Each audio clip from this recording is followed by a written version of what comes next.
Hi, some of you might have seen the video that I made about how to integrate HomeSeer with Google Home and Google Assist, where I use the Google Home Mini.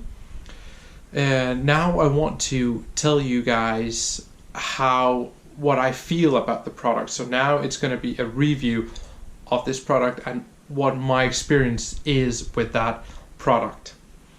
I think the idea of Google Home and Google Assistant is quite good, but there are some minor issues I think that we should address.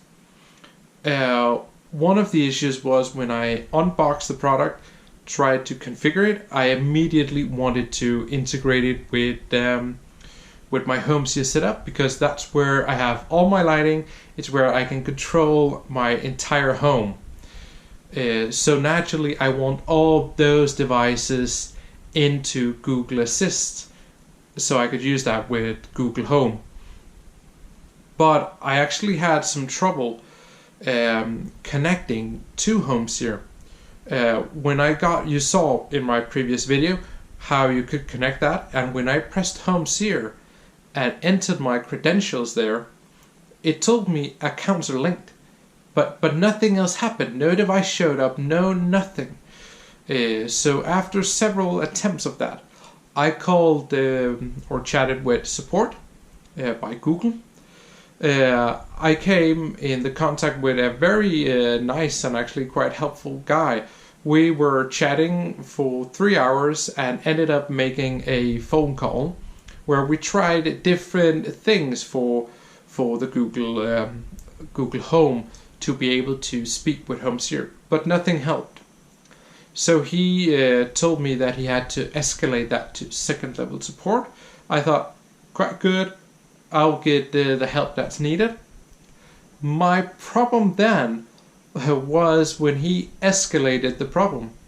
I got a nice email from Google support that they were going to look into this issue, but I never got a response back.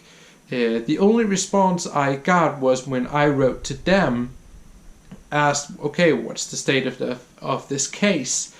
They told me that we don't have any progress yet, we'll let you know when we have any progress. And that was in October.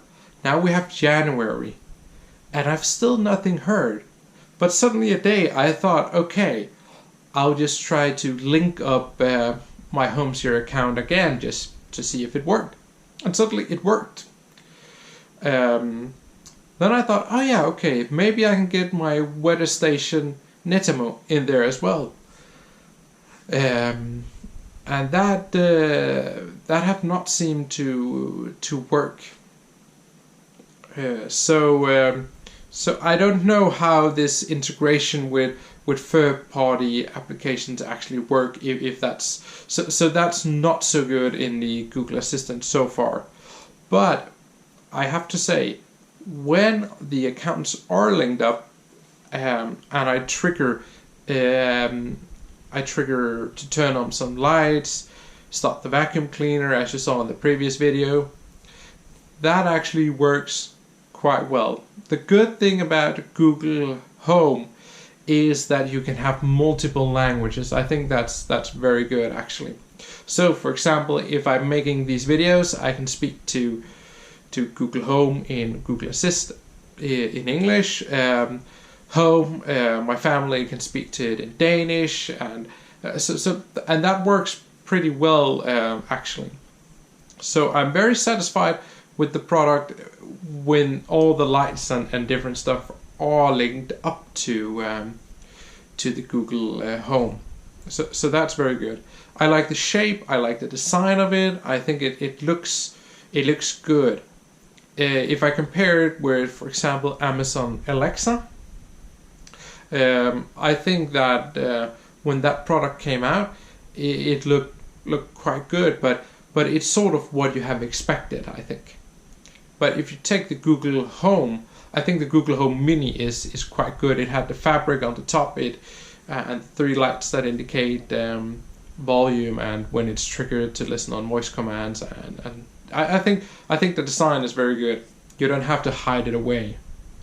And I also think when you have linked up the devices, it's working really well.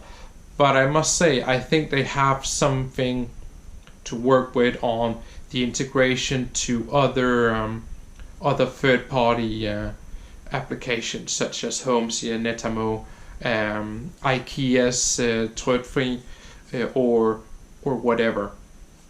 I also think that the app, if they have the Google Home app, I've only tried it on an iPhone and iPad, and I must say I don't find it that intuitive, because when I enter the menu, I have a lot of places where it says settings, more settings, and it's quite hard to figure out where I should go when. I have seen on YouTube and other places that the menu structure on the Android phone is a little bit different, so maybe that's more intuitive than on the iOS devices. I'm not quite sure about that, but my feeling is they have something to work with on the app side and the integration side, but when it works, it works really well. I've not yet tried the to have music in different locations.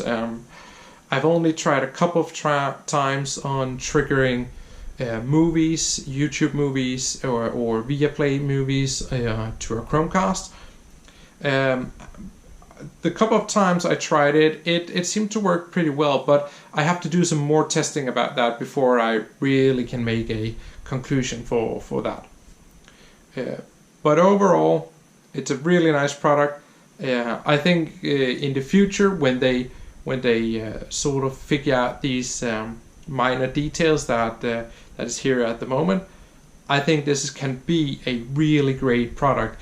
And for your home automation system or your smart home, this is really a must-have, because you feel that your home moves to a whole new level when it has voice integration. So either you should consider some kind of device for that, either Google Home or Amazon Alexa. The benefit with Google Home is that, as I mentioned earlier, you can have more than one language, and it has quite a lot of languages at the moment. And if you compare that with Amazon Alexa, it doesn't have that many languages yet, but that might come. But if you're living in a non-English native speaking country, I would go for Google Home at the moment. So I hope you enjoyed this little review of the Google Home and the Google Home Mini. I hope you like more of these videos to come, so I will hope you will subscribe to the channel. Thanks.